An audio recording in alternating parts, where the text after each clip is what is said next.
I'm letting you in here. We're gonna have JB show us the secrets behind recreating or restoring cast steering wheels. It's gonna be good. Here we are in the magical, deep Santa's workshop for steering wheels. That's right. This is where the little Santa elves work hard to restore and recreate steering wheels of glory. To their former glory. To their former glory, yeah, back to where they should be. That's right. It's fun. All right, so here we go. I'm gonna take a step back. JB, I'm gonna ask you to please take us through the process of a steering wheel that comes in that is either desperately broken or worse, and how you can make it look like new again. That's fascinating. Love to hear you explain it.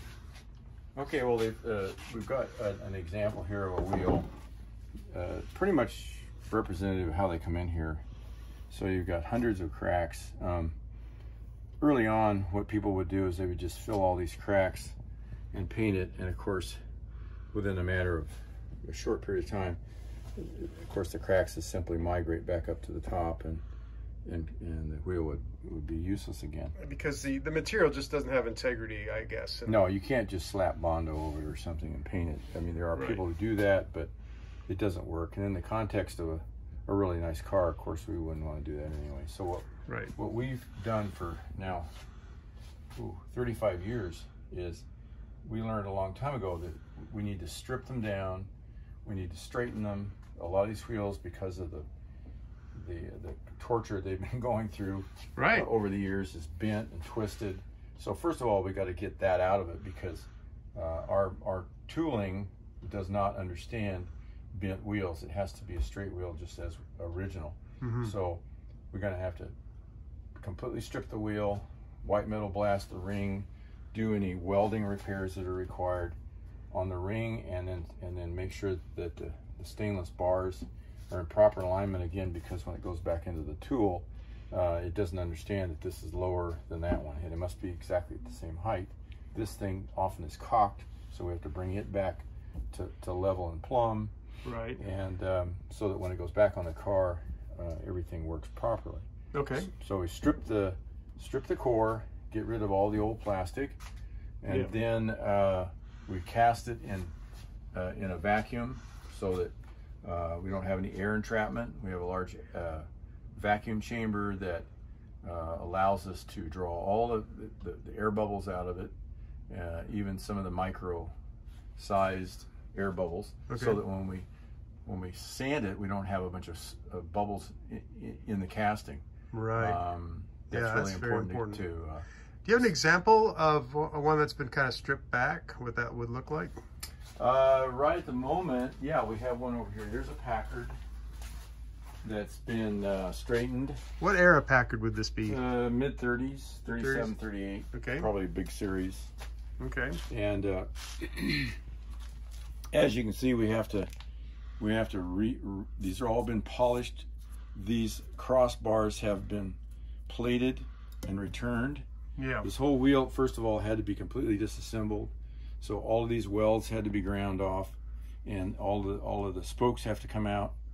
You can see here where it's been re-welded. Wow, so you literally disassembled this down into pieces. You have to disassemble it down to its elements, because in order to plate this properly, you can't have these in place, and you certainly can't have the ring on it. So to do a proper job, actually, if these are threaded, then we can just thread these rods back in. If they're welded, as they are in this case, then we've got to open those holes up a bit, so that when it's plated, the plating closes the holes down a bit. So in order for the rods to come back in, that has to be done that way. Right on. Then we have to assemble the whole thing, square it, get it absolutely true with respect to level, with respect to roundness. Again, when it goes back into the tool doesn't understand any problems. It doesn't understand that if this is bent, it's not going to accommodate that. So it has to be straight.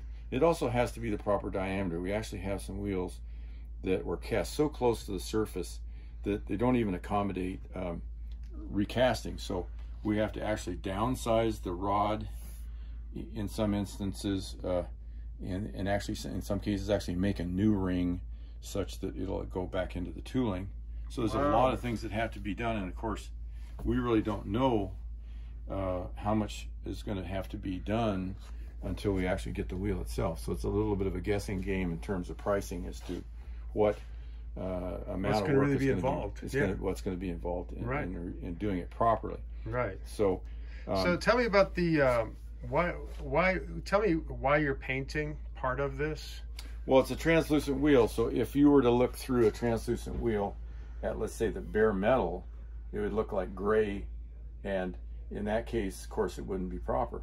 So we're gonna paint each one of these an approximation of this translucent color, so that when you look through it, it looks like it's all the same color. Right on. Very cool. Okay, taking us back over to this area.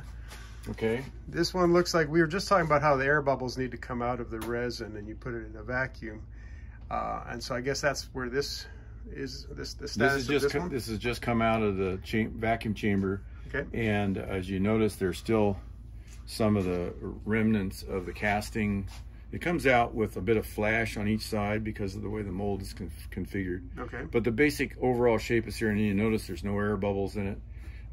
If there were air bubbles, we'd have to spend a lot more time repairing it. In the old days, before we had a vacuum chamber, that was a problem. Right. Now we've got a completely air-free casting, so that we don't have to concern ourselves with that. Okay. And then so what happens next? This will be further hand finished, and then there'll be in this case there'll be an ivory coat, the same material. We match each one individually. We take it out. Usually Augustine and I both look at it to kind of get an appropriate color match. As you can see over here, we got a number of ivories that are really kind of fool you if you're not careful, because every one of these wheels had a color that was intrinsic to that manufacturer. So if it was a Packard or it was a Buick or okay, so are these OEM pieces that you are using for OEM shapes, reference? And these are our sample castings that maybe didn't make the cut because they might have been a little too yellow, a little too brown. Okay. And each one has its own nuances. So we've had to learn how to do color, but we have to also remember that they have to remain translucent. So if you look at this in particular, it's not just cast in a red color, it's actually a red translucent color. Very cool. Okay. Right. It's almost like jewelry. It is. It's and you know, we've had some of these wheels now 35 years old, so we know we're on the right track, because we've got a lot of history, hundreds and hundreds of them. They're all over the world that are still working really well. Excellent. Okay, so you've picked the color. Right. You've got this thing ready to go. So this is just kind of, he's going to work next on just the shape to make sure you he's going to continue sanding and polishing, and then this wheel will be ready. Yeah, so it's just about ready. Yeah, it's getting near the very end. And do you know what this one, I didn't catch it. It's a 38 Buick. 38 Buick. Right. It also has the same problem. If you notice that the bars are welded individually on the inside of the core.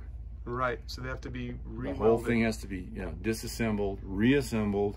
Wow. And then this is welded after the plating is accomplished. Mm-hmm. Okay. Yep. And then the wheels is reassembled and then cast. Very cool. Excellent. Well, this is fantastic. Thank you for sharing. Okay.